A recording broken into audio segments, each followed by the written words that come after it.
Gente, aqui a gente está começando o curso de formação política sindical da CSB. Aqui são duas frases que resumem a razão de ser da mobilização dos trabalhadores. Esse primeiro escritor, dentro da Rússia, antes da Revolução Russa, ele colocou uma frase seguinte: a nova cultura começa quando o trabalhador e o trabalho são tratados com respeito. Foi esse mote que o nosso Neto colocou ao longo desse discurso, junto com os outros companheiros.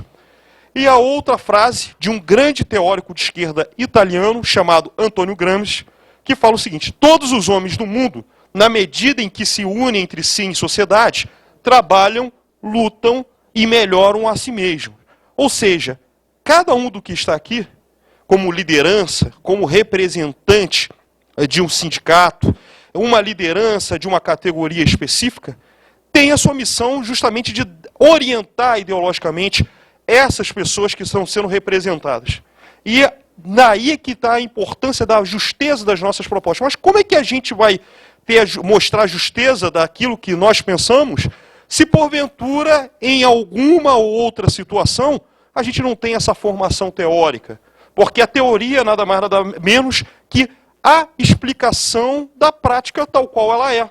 Então, se a gente não tem esse subsídio teórico e de entendimento do processo histórico, se chegar a um determinado embate político, essa liderança vai perder legitimidade, vai perder o processo de convencimento ideológico junto aos pares e, a pouco, a sua liderança vai ser esvaziada no processo. Então, a razão de ser da nossa luta é a defesa das condições de vida dos trabalhadores, é a prevalência dos interesses do trabalho sobre o capital.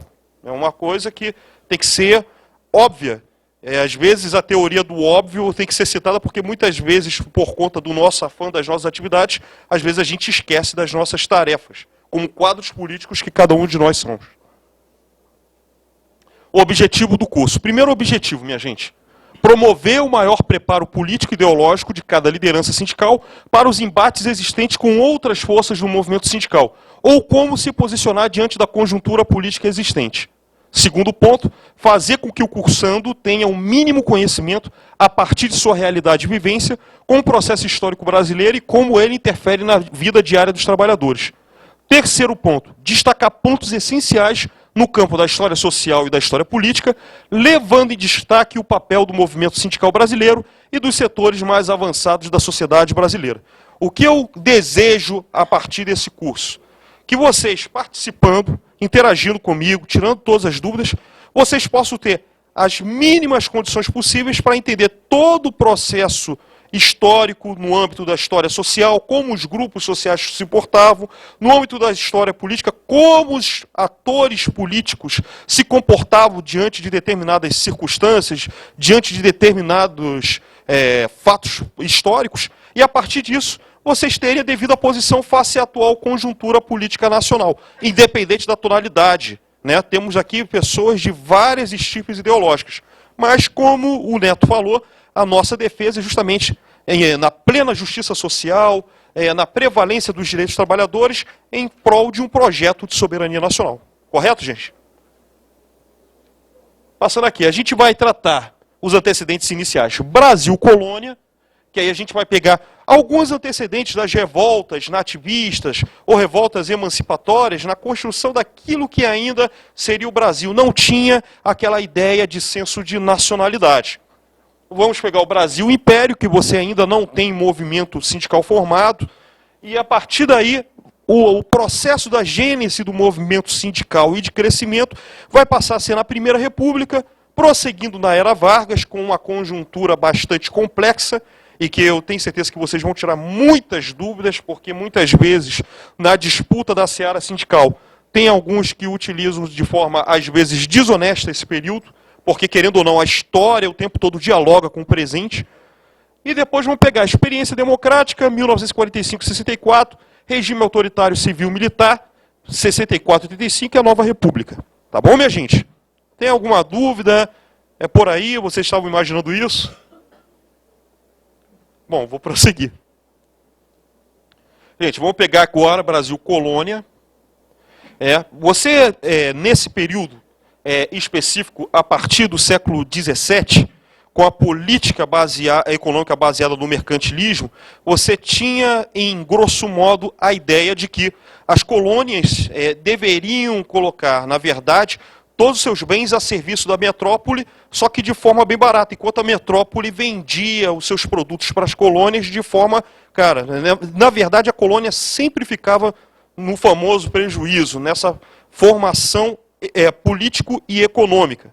E ao mesmo tempo você, nesse processo, você teria a teoria do direito divino, onde legitimaria tais práticas econômicas a partir da ideia de que o rei tinha legitimidade a partir do poder divino, e como tal, ele era o rei absoluto. Essa era a ideia central do processo político. Vários teóricos se destacaram para colocar essa abordagem, como Cardel Bossuet, ou você já deve ter ouvido do Thomas Hobbes, onde ele fala justamente sobre a ideia, a partir do Leviatã, de uma sociedade acéfala, de uma sociedade que não tinha perspectiva, onde as pessoas tinham brigas fratricidas. E a ideia do rei foi, na verdade, a visão de que os súditos renunciariam dos seus direitos, da sua liberdade, em prol da paz. Então, a partir daí, seria essa legitimidade real que haveria na época do absolutismo dos séculos XVI, mas principalmente XVII e XVIII. Né? E aí você vai ter, por conta dessa política econômica, movimentos de revolta da colônia. Vai ter horas que os colonos não vão suportar, por exemplo, taxas abusivas da colônia, ou, por exemplo, trocas comerciais onde apenas a colônia leva o ônus e a metrópole sempre obtém o lucro por conta da política interna de cada reinado. E a partir daí você vai ter as revoltas nativistas. As pessoas não tinham a ideia de nacionalidade. Vai lembrar que a ideia de Brasil-nação é uma ideia muito moderna, não é nem do primeiro reinado, do segundo reinado para frente, né? E que é inclusive um objeto de discussão acadêmica. E a mobilização se dava em geral, nesses movimentos, sejam os nativistas ou os emancipatórios, a partir de cidadãos livres, que na verdade não era visto a ideia de cidadania, que é um conceito da Revolução Francesa, eram entre os súditos livres e de escravos também em alguns processos. E aí, alguma dúvida? Tranquilo? Aqui você tem a Revolta da Cachaça, a Guerra dos Emboabas e o julgamento do Filipe dos Santos. São ambas revoltas já ativistas. Vocês têm a oportunidade de ver no livro todos esses processos.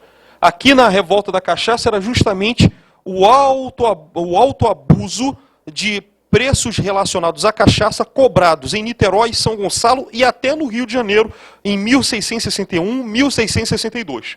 E esse processo simplesmente gerou casos de conturbação enorme no Brasil colônia. Guerra dos Emboabas, disputa dos territórios justamente para ver quem era o dono dos minérios descobertos em Minas. E aqui a revolta do Filipe dos Santos, que é justamente por conta de cobranças indevidas da coroa que os colonos protestaram em Vila Rica, atual Ouro Preto.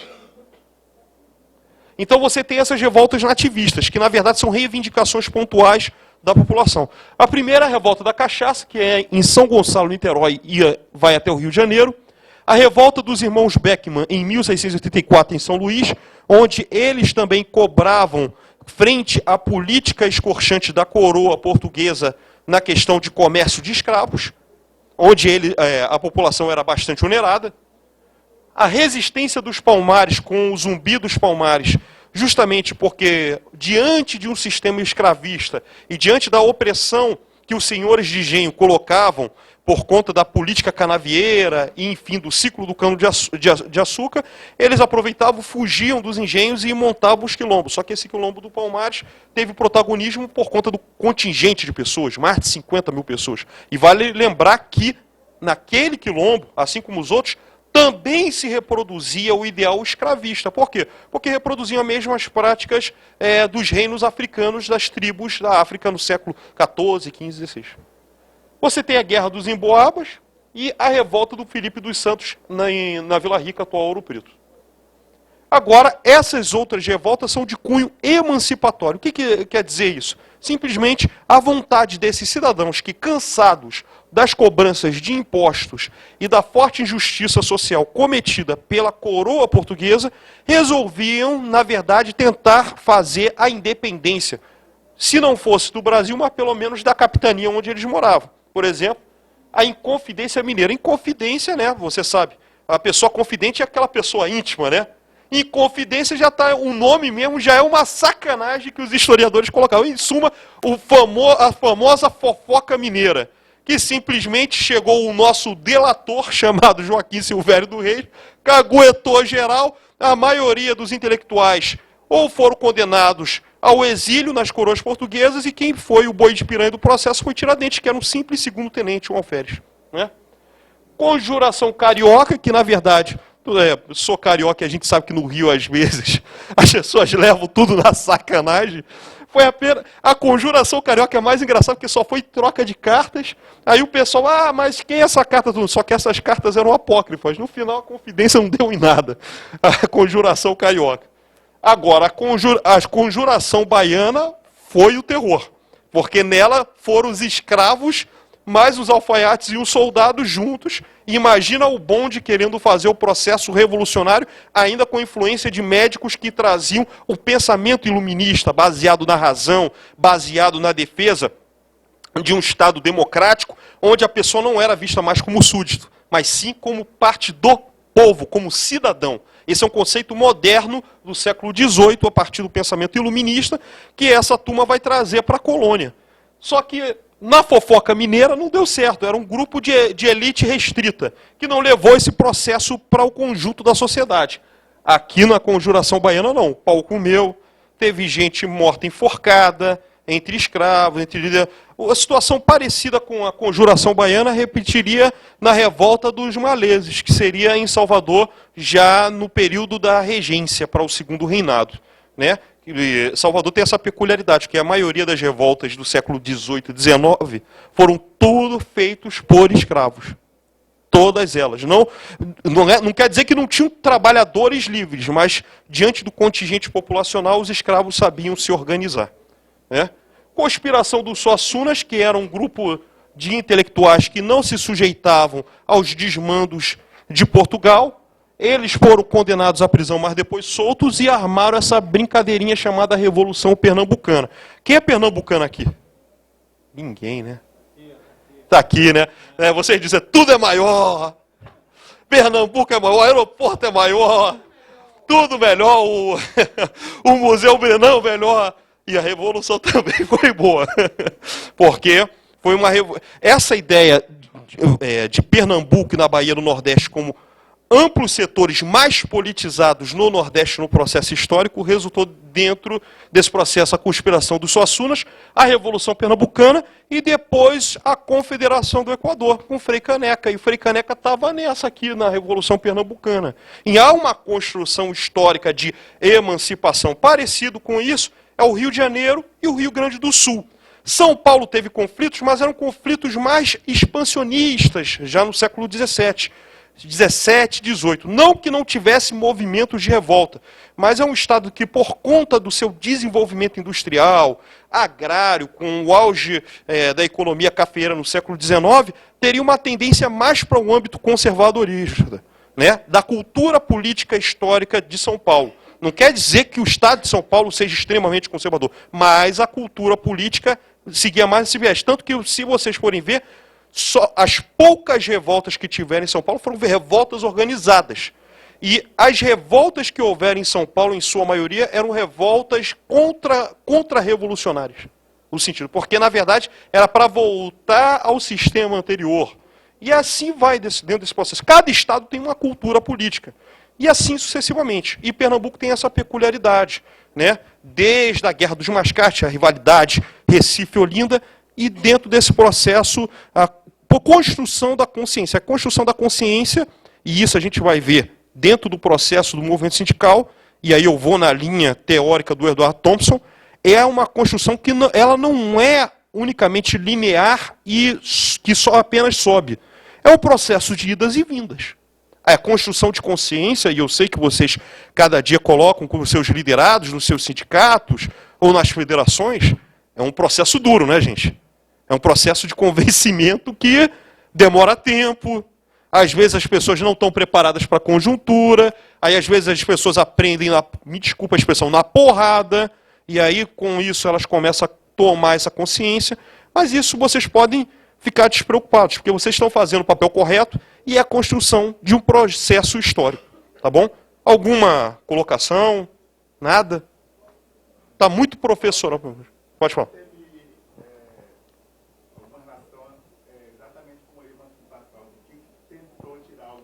Não, na verdade, eles não tinham a ideia do Brasil moderno que a gente tem. Do Acre até o Paraíba, do Amapá até o Rio Grande do Sul. Era uma ideia de se emancipar da coroa portuguesa, mas dentro da localidade.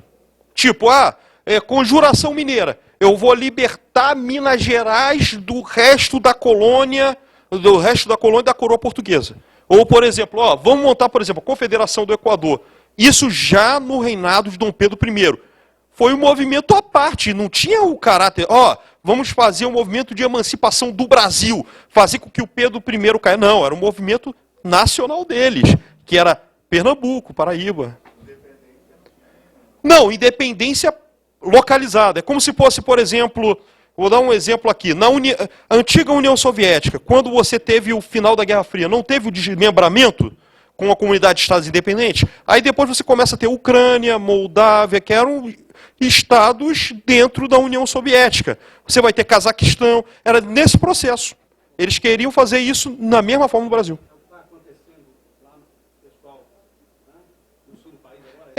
O movimento Sul é o meu país, que eu tenho uma opinião particular. Se vocês quiserem que eu fale depois, que é muito bairrista, por sinal. Muito província e conservador. Mas cada um respeita a opinião de todos, mas até aí, tranquilo? Vou passando aqui então. Que é muita informação. Aqui tem até uma piada. E desculpa, porque eu quero colocar essa aula mais aberta. Tem uma piada, e inclusive foi colocado pelo poeta Manuel Bandeira.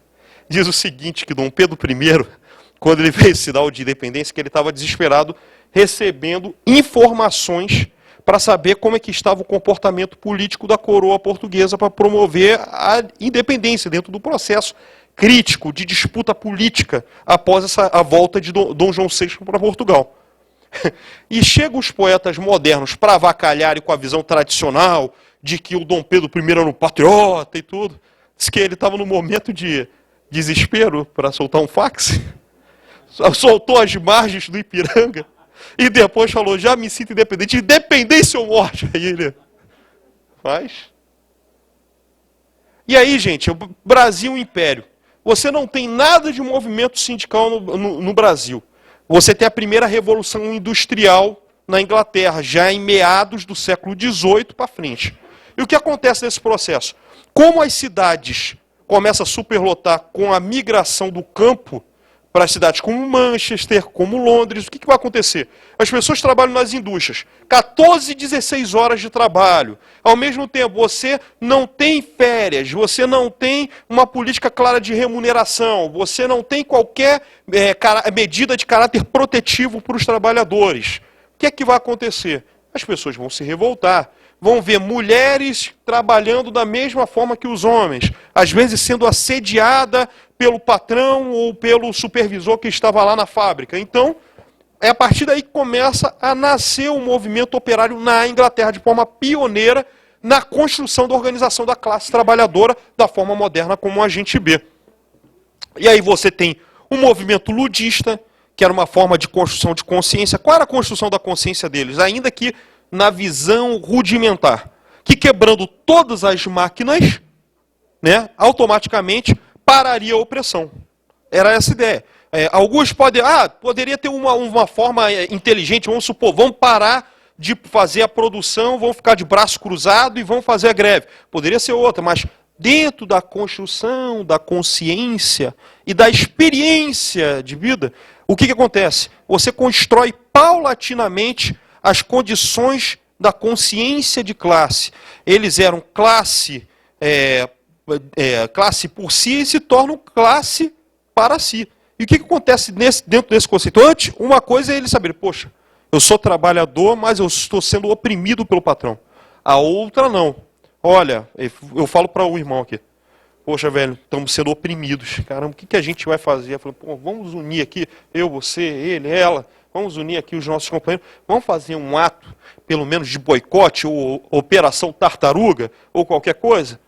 É assim que se dá a construção da consciência no processo para que os trabalhadores sejam mobilizados. E naquele momento eles achavam que, para acabar com a opressão diante de uma jornada violentíssima de 16 horas de trabalho, onde eles quase não descansavam, e ao mesmo tempo eles não tinham sequer qualquer direito, era necessário quebrar as máquinas para poderem parar com a opressão. Esse é um movimento ludista, por conta de uma liderança inglesa chamada John Lodge, um trabalhador inglês. E aí depois você tem um movimento cartista na década de 1830, que a partir de uma carta que eles mandam para o parlamento, essa carta colocava uma série de demandas dos trabalhadores. Ainda você demoraria para ter a construção do Labour Party, que é o Partido Trabalhista na Inglaterra, que seria mais para a década de 1870, 80, com a formação da Internacional, que aí é um outro papo, que se vocês tiverem dúvidas sobre as internacionais que organizavam os trabalhadores, eu posso tirar uma parte um momento. Aí depende do interesse de vocês. O quê? O Marx começa a influenciar a partir da década de 1840, ele já na juventude. Aí você tem as obras do jovem Marx, a crítica à filosofia do direito de Hegel, as outras obras como a Ideologia Alemã, que é uma obra muito importante, que fala como é que se constrói a consciência de classe, até o famoso Manifesto Comunista. Ali ele já tinha na faixa de 30 anos de idade. É a partir daí que vai começar a produção das obras marxistas para basilar como é que deveria ser, a partir de uma análise teórica, numa análise do processo histórico, como é que se dava o materialismo histórico com o viés de que a classe trabalhadora ela tinha uma vocação de classe e, ao mesmo tempo, um sentido teleológico na construção de uma sociedade socialista. Mas que, para que houvesse uma sociedade socialista, deveria ter um enfrentamento com o patronato. É porque eles tinham o processo do enclausuramento para poder fazer o aumento das atividades no campo. Por exemplo, para o rebanho, para a plantação. E quando você sabe, quando você aumenta mais a tecnologia, você tem duas opções. Ou eu dispenso a questão humana por conta das novas máquinas, ou eu faço outra opção, faço com que esse trabalhador seja capacitado para as novas funções. Como não havia capacitação, como é que os caras poderiam sobreviver no campo? Aí eles começam a ir para a cidade. Começam a ir para a cidade. É quase o fenômeno da década de 40, 50 no Brasil, quando você tem a migração de nordestinos, de mineiros para o centro e sul do Brasil. No processo de industrialização, de desenvolvimento, e que ao mesmo tempo você tem uma classe trabalhadora surgindo e que mal tinha experiência do processo de construção de direitos e vê, poxa, eu tenho a CLT, mas tem patrão que está desobedecendo. Vamos mobilizar. E aí se constrói a consciência de classe, entre idas e vindas, derrotas e vitórias dos movimentos. E vai ser nesse processo. No Brasil, o Império, você já não tinha isso no Brasil. Você tinha uma sociedade extremamente agrária e de fundo econômico escravista. Então, como é que você vai ter trabalhadores livres para poder reivindicar frente aos patrões se o processo de industrialização era pífia? E... Hã? Isso.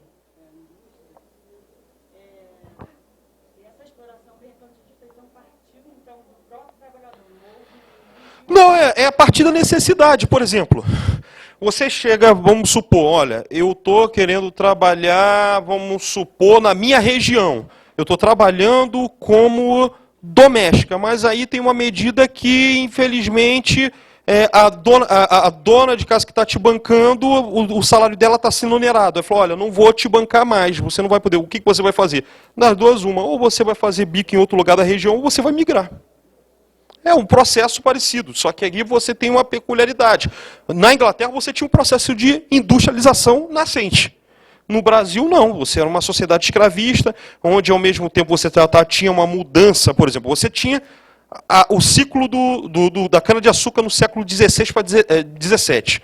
Depois de 18 só foi o ciclo aurífero, só exploração de ouro e assim sucessivamente. Só que essas fontes não são renováveis. O que vão fazer? Século XIX, café. E aí, com quem que eles vão contar? Trabalho livre? Qual o trabalho livre que você vai ter? Se você não, esse trabalho livre, na ótica capitalista, você tem que assegurar a remuneração mínima, porque a pessoa está vendendo a sua força de trabalho. Ela vende a sua força de trabalho em troca de um salário. Esse é um conceito mais básico que você pode ver em qualquer análise marxista. E o que acontece?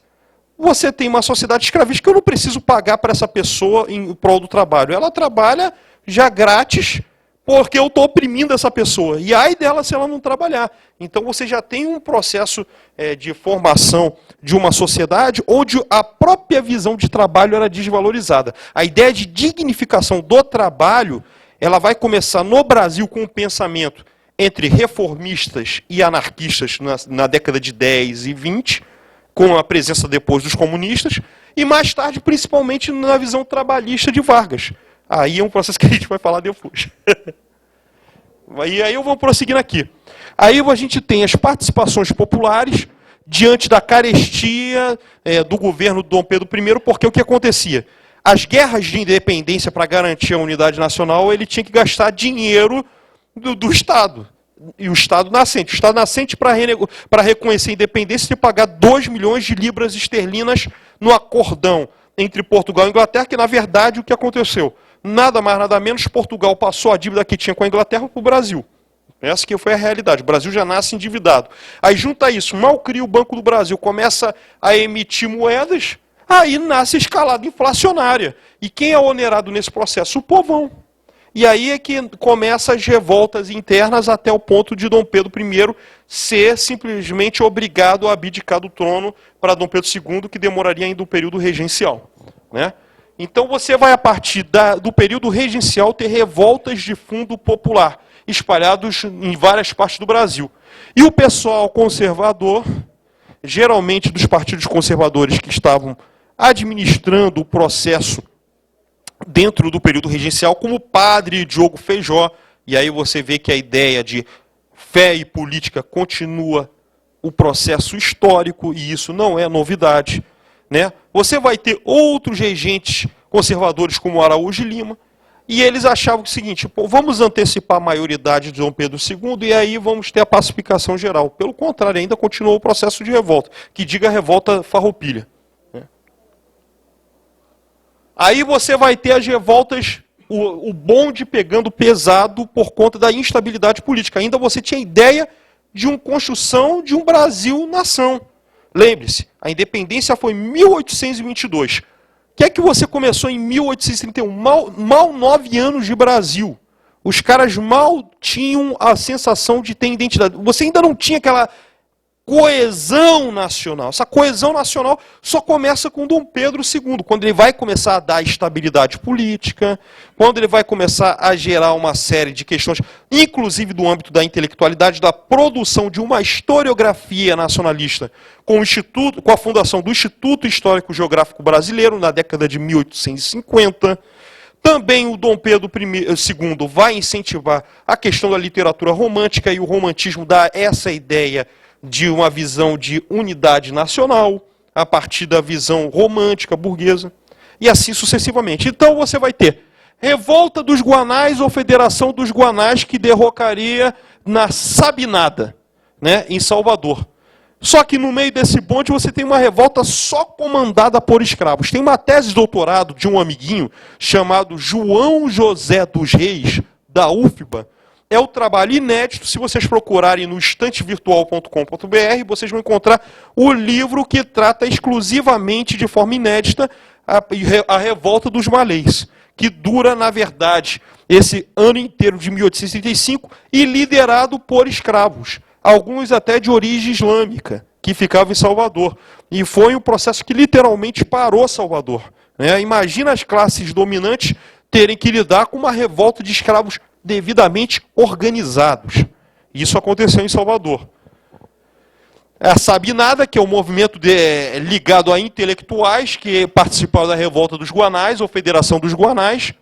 A Balaiada, que era o povão do Maranhão, se insubordinando contra o processo político imposto pelos regentes. E isso iria até o primeiro ano do reinado de Dom Pedro II, A cabanagem também em Belém, porque Belém foi foco de tensões, inclusive, na Guerra da Independência, na busca da unidade nacional. E, por fim, a gloriosa Revolução Farroupilha, ou Guerra dos Farrapos, lá no Rio Grande do Sul, que pegou também Santa Catarina, né?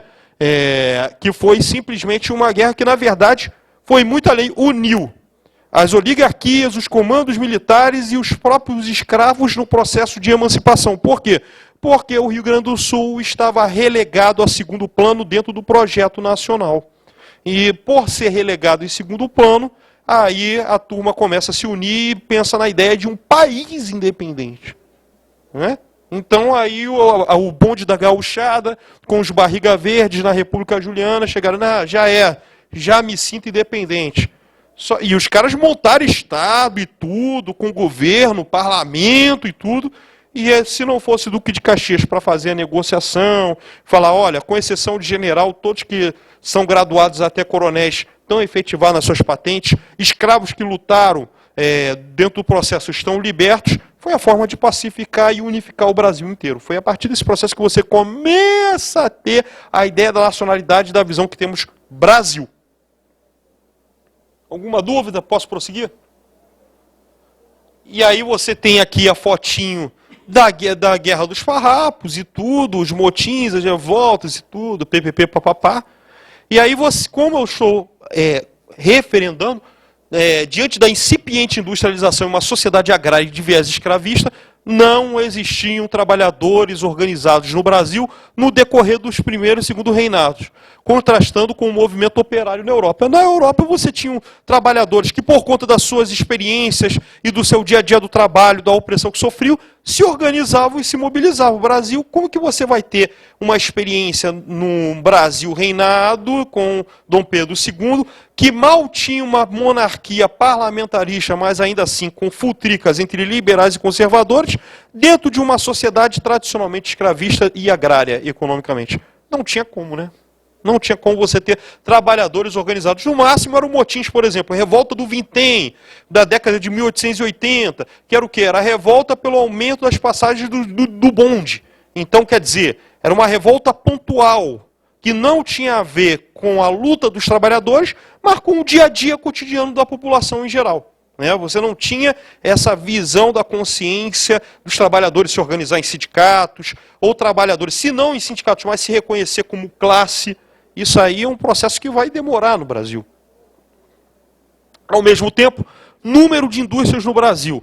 Olha só, 175 em 1874. Gente, 1864, 10 anos antes, tinha sido criado por Karl Marx e Friedrich Engels a primeira internacional, a Associação Internacional dos Trabalhadores.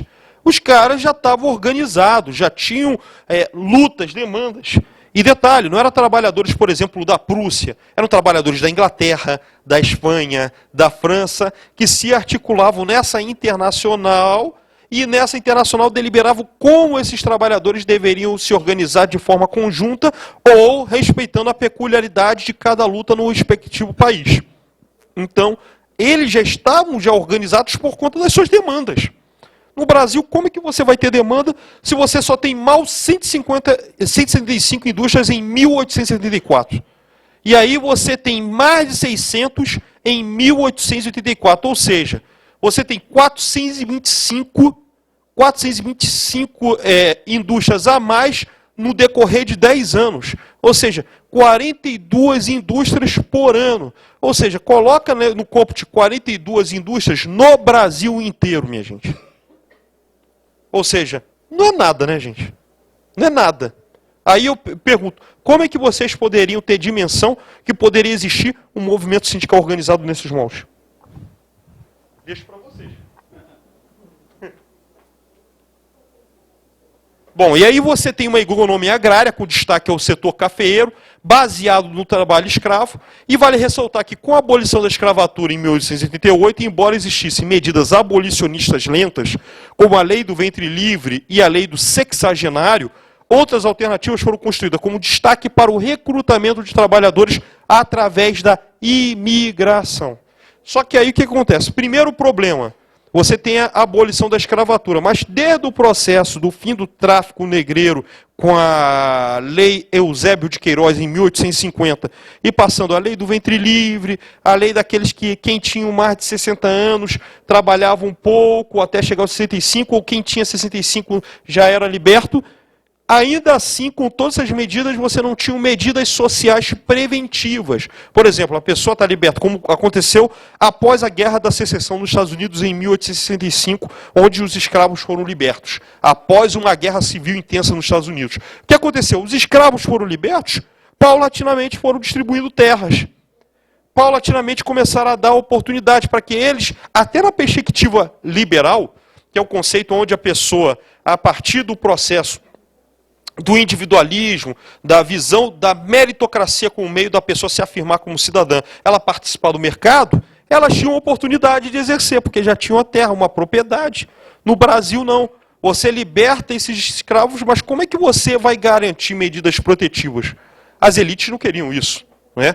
E a partir desse processo, por exemplo, a maioria das políticas reparadoras para a população negra, e aí, gente, aí inclui até inclusive a democratização através das cotas, é por conta desse processo, porque se fosse feita uma política de democratização do acesso ao emprego, de democratização aos bens sociais, talvez não teríamos a forte disparidade social de 3 séculos de escravidão.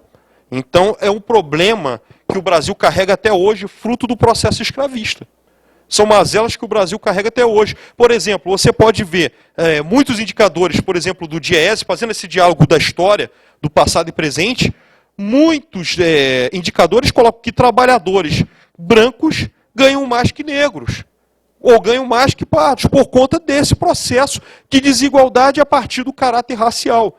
E esse é um processo que, infelizmente, atingiu o Brasil, e atingiu, inclusive, não só o Brasil, mas outros países dentro da América Latina. Como, por exemplo, no México, a diferença entre os trabalhadores oriundos da Espanha, os nascidos daqueles que vieram da Espanha, e os índios. Né? Então, você já tem um conflito já étnico dentro desse processo. No Brasil, seria por essa abordagem.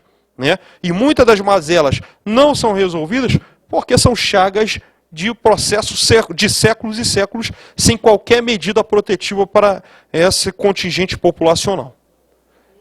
Bom, gente, aí a gente tem uma incipiente industrialização, você não tinha trabalhadores organizados dentro desse processo. Bom, e aí você tem o golpe da República, uma quartelada que é simplesmente em aliança com os setores cafeicultores, simplesmente começa a implementar um processo reacionário, face à abolição da escravatura. Como os cafeicultores viram o prejuízo que levaram, se uniram-se com a maioria dos intelectuais republicanos e dentro desse bonde, junto com os militares da Escola Militar de Realengo, a Escola Militar da URCA, deram o golpe da República. Simplesmente, como diz, até sugiro uma leitura, quem quiser anotar, do historiador da UFRJ, eu acho que hoje o tio Viagra já está aposentado, José Murilo de Carvalho, que ele tem um livro chamado Os Bestializados. Esse livro, Os Bestializados, é leitura obrigatória para vocês saberem como é que os trabalhadores se organizavam na construção dessa nova república. E a partir desse processo ele diz até uma narrativa que o Aristide Lobo viu o processo da proclamação da República e dizia que o povo estava aplaudindo. E ele falou, fez uma confissão, o povo estava bestializado vendo o processo. E a partir daí eles começam, o José Murilo de Carvalho, dentro dessa obra, ele começa a explicar como é que se dá a formação da identidade popular do povo brasileiro a partir da visão microcósmica do Rio de Janeiro. Um outro processo, que é o livro também dele, que ele tem uma linha mais weberiana, é a formação das almas, que ele fala como é que se constrói a identidade chamada Brasil, né? Inclusive a formação da bandeira do Brasil, o hino nacional, o culto às personalidades, às estátuas de exaltação à República. Então ele vai fazer a abordagem. Como é que se dá a construção simbólica do Brasil, né? Que é um fenômeno moderno, né? Já se esboçava nesse período, na verdade, o surgimento de grupos e partidos operários de duração efêmera já na década de 1890, sobre forte influência de valores positivistas. E já em 1890 você tinha mais de 14 milhões de brasileiros. Só para vocês verem como que era a classe trabalhadora incipiente. Vocês tinham simplesmente 10 milhões de habitantes em 1872, no censo, com 15% da população brasileira formada de escravos. Como é que você vai começar a ter organização de classe trabalhadora com 600 indústrias?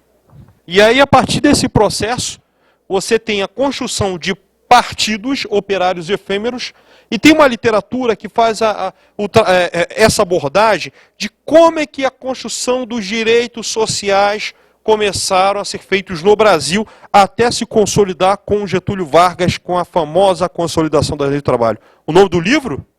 A tese de doutorado chamada A Invenção do Trabalhismo, de Ângela de Castro Gomes. Leitura obrigatória, tá, minha gente? Concomitante a isso, você tem o nascimento do processo da República. Como é que eu vou criar essa Constituição?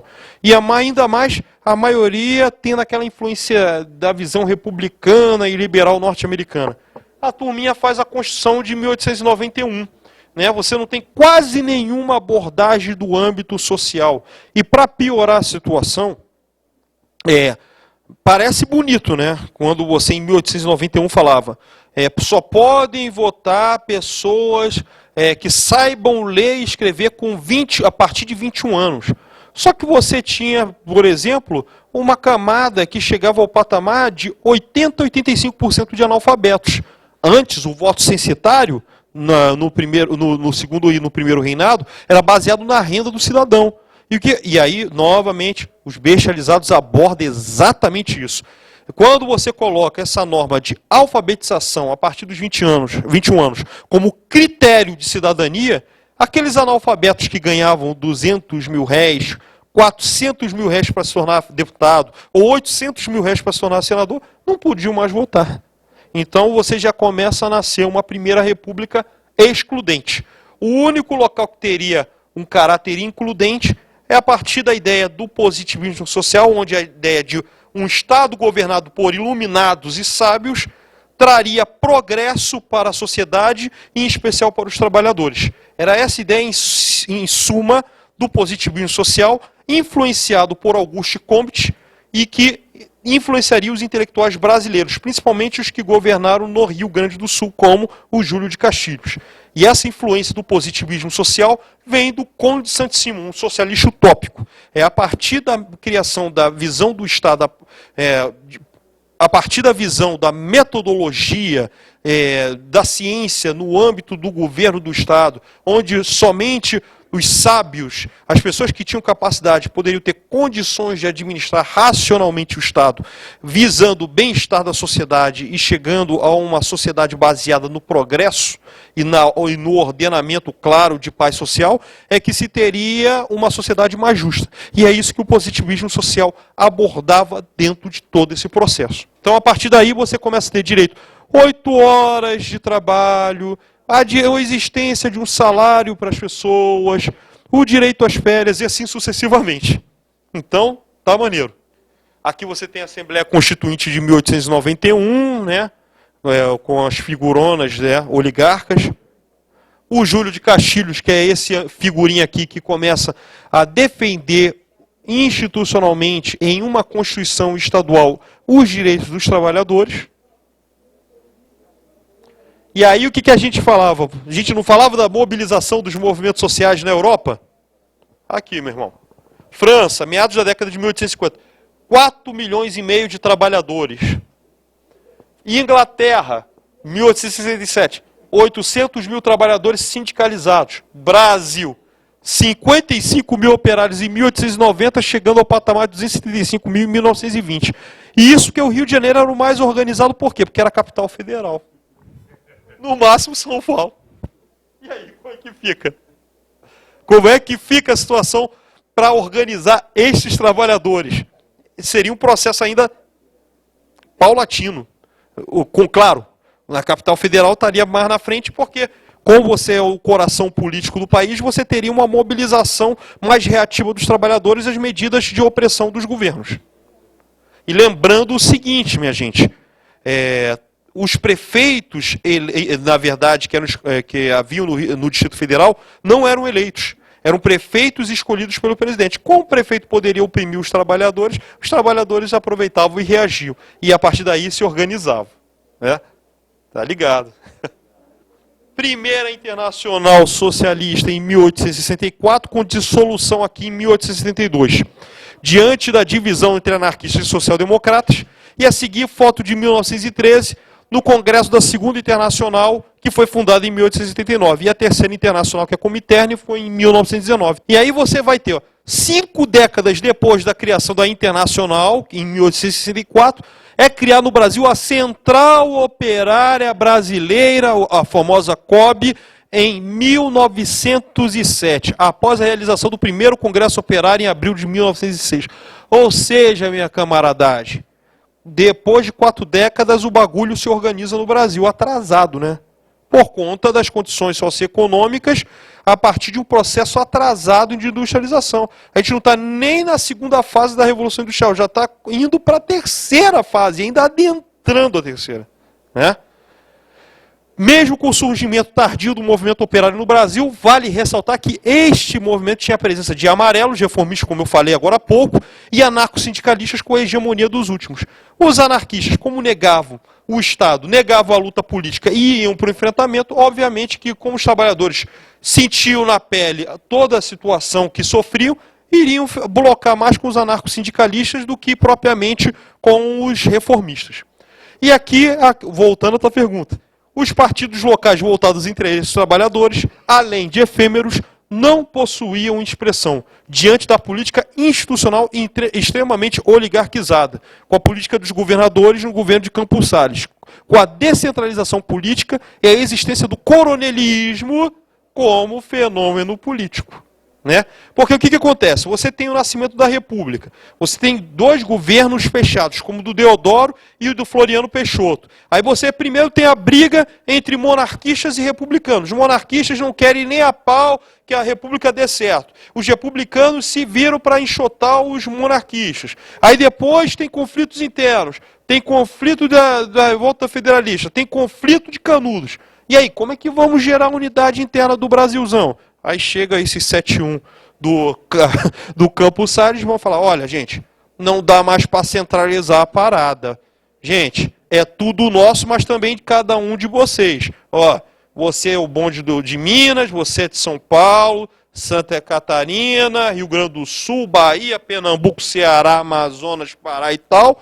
Mas é o seguinte, vocês têm autonomia para fazer e o que vocês decidirem vai ser o que o Brasil vai decidir. É a política dos estados que vai decidir a União.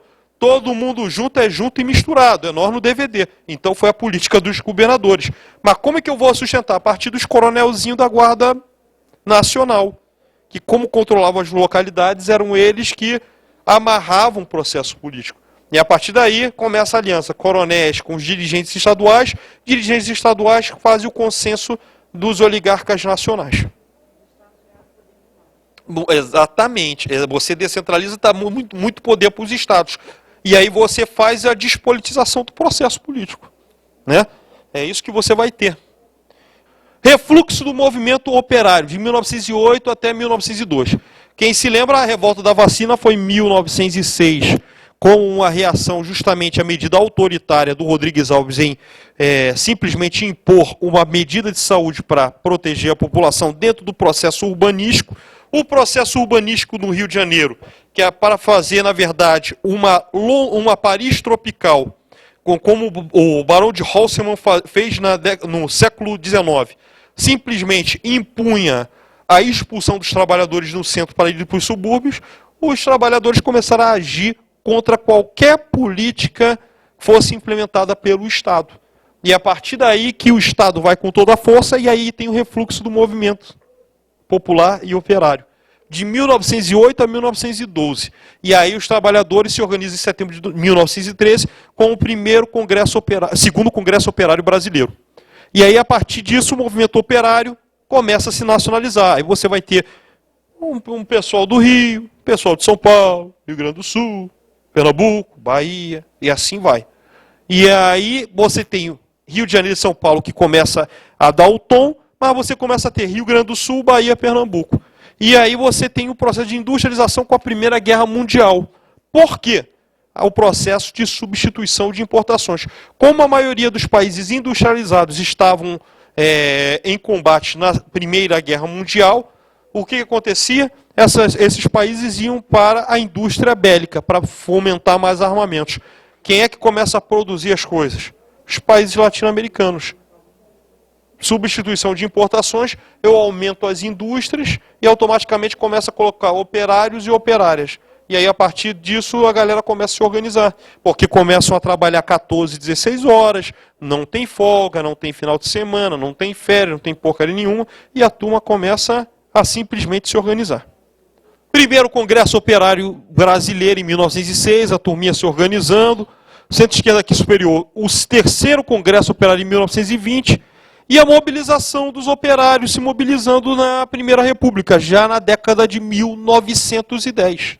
Ah, minha gente, isso aqui você começa a ver como os operários, a partir do processo gradual de industrialização, onde cada um conhece a realidade do outro, passa a se organizar nesses congressos. E isso com a maioria hegemônica dos anarquistas. E aí, como característica, você tem a ausência de direitos sociais sistematizados para os trabalhadores. As reivindicações e as questões sociais eram vistas como caso de polícia. Por quê? Porque o Estado não queria qualquer demanda ligada à justiça social. Porque, muitas das vezes, as demandas que o Estado fazia era em prol das oligarquias vigentes, porque você tinha o auge, né, da visão da economia cafeeira, e ao mesmo tempo, somado a isso, você tinha, ainda que num parco processo de industrialização, justamente uma política do Estado voltado aos grandes industriários, ainda que fossem poucos, mas simplesmente essa política faria com que quaisquer medidas que os trabalhadores pudessem reivindicar eram vistas como ameaça à ordem e à paz social.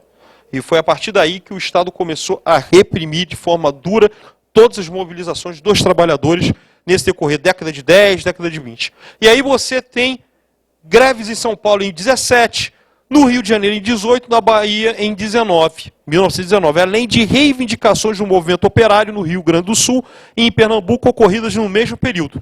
E aí o que acontece? As conquistas que os trabalhadores tinham eram conquistas pontuais, ou seja, quanto maior a organização de um determinado sindicato ou de um determinado grupo social, esse grupo conseguia obter direitos, mas eram direitos específicos. Por exemplo, eu sou do sindicato dos sapateiros. Pô, a galera se organizou para querer aumento salarial e férias. Aí você vai ter uma legislação específica para os sapateiros, mas os outros trabalhadores não têm. Então era esse modus operandi que ocorria na década de 10 e, ao mesmo tempo, no decorrer da década de 20. E aí você começa a ter legislações pontuais. Lei de acidente de trânsito, em 19, a criação de um Conselho Nacional do Trabalho, em 1923, a Lei de Férias, em 1925, entre outras legislações pontuais a determinadas categorias.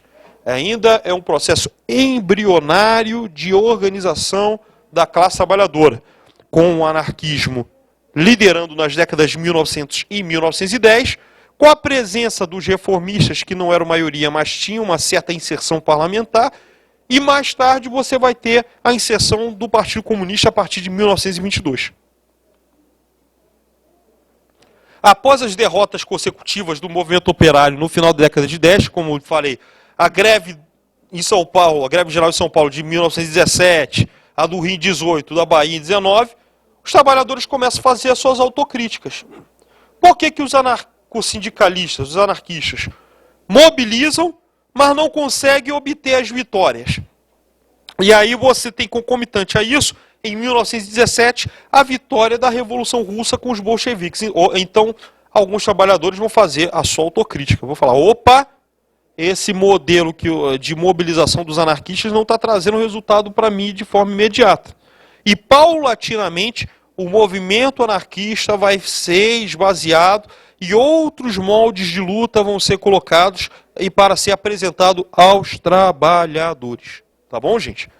E aí você tem a criação do PCB em março de 1922, como uma dissidência dos anarquistas que eram influenciados pela Revolução Russa, né? E essa inserção dos comunistas no movimento operário vai acontecer no decorrer da década de 20.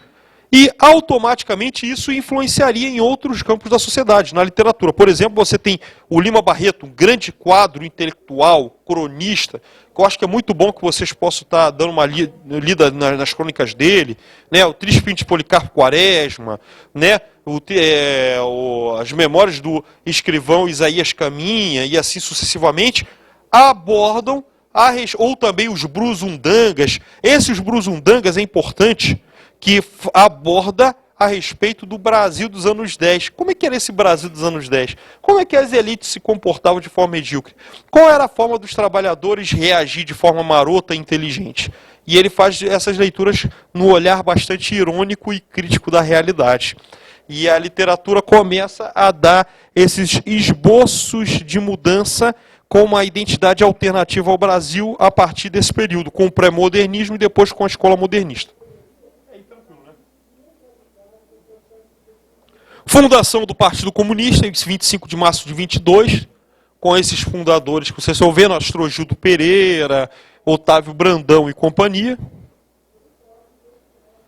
E a partir daí, você tem concomitantemente o movimento tenentista que defende a moralização do voto, contra o voto de cabresto, a necessidade de haver, na verdade, um Brasil voltado aos interesses do povo, ainda que com uma perspectiva autoritária e com um pensamento positivista, e o reflexo da desmoralização da Primeira República com eleições turbulentas como a de 1922, você vai ter com a existência da coluna Prestes, que anda a mais de 25 mil quilômetros em todo o Brasil. Tá, minha gente? Ó, o Luiz Carlos Prestes é esse terceiro aqui, tá, gente? De barbinha. E aí ele vai fazer essa rota e vai terminar a turma exilada na Bolívia. Tá, gente? E aí a coluna Prestes você tem um elemento pré-revolucionário de resistência e enfrentamento às arbitrariedades e desmandos antidemocráticos das oligarquias que comandavam a política brasileira. Na condição de movimento militar e político liderado por Luiz Carlos Prestes, a coluna percorreu mais de 25 mil quilômetros enfrentando jagunços e tropas federais no decorrer da marcha. O fato deles não serem derrotados já foi uma proeza. E o Luiz Carlos Prestes se torna um herói nacional. Ele vai se converter ao marxismo-leninismo depois, quando ele vai para a Argentina, e tem a influência do secretário-geral do Partido Comunista da Argentina, o Rodolfo Guioldi. Seria esse mesmo cara que estaria ajudando e dando suporte ao Prestes no movimento de 1935. Tá, gente? E a criminalização dos trabalhadores continua. O Partido Comunista surge, os anarquistas começam a perder força, você ainda tem os reformistas que não tem lá essa força, mas ainda tem uma inserçãozinha no parlamento, e ao mesmo tempo você tem os trabalhadores que lutam, mas são perseguidos, com maior força no governo do Arthur Bernardes. O Arthur Bernardes coloca o estado de sítio, e depois o Washington Luiz, não satisfeito, coloca a lei acelerada, que além de criminalizar quem tinha as demandas sociais, né, criminalizava o tenentismo, o movimento operário e, ao mesmo tempo, a imprensa era censurada. Aí eu pergunto, como é que os trabalhadores poderiam sustentar um regime como esse? Não tinha. Isso aí já estava demonstrando a falência da Primeira República.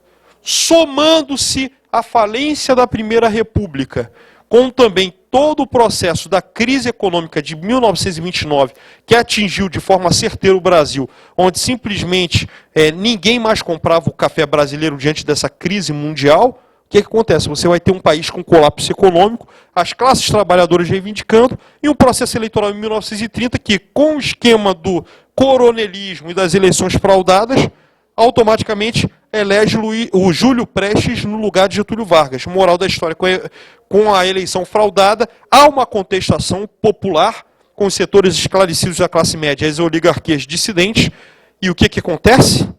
Simplesmente a morte do João Pessoa por motivo passional, só porque ele pegou a mulher de um cara, simplesmente foi o motivo para irromper um processo revolucionário no Rio Grande do Sul, para simplesmente, sem combate nenhum, chegar no dia 24 de outubro de 1930 e derrubar o governo de Washington Luiz. Como eu falei, a crise de 29 influencia diretamente a conjuntura política nacional, né, e as eleições de 1930, com essas controvérsias que eu falei, com a morte de João Pessoa, além da fraude do processo político eleitoral. e você, com a crise das oligarquias e o surgimento de movimento com setores populares, classe média e oligarquias dissidentes, você realiza a Revolução de 1930 com o final da Primeira República e a posse de Getúlio Vargas como presidente.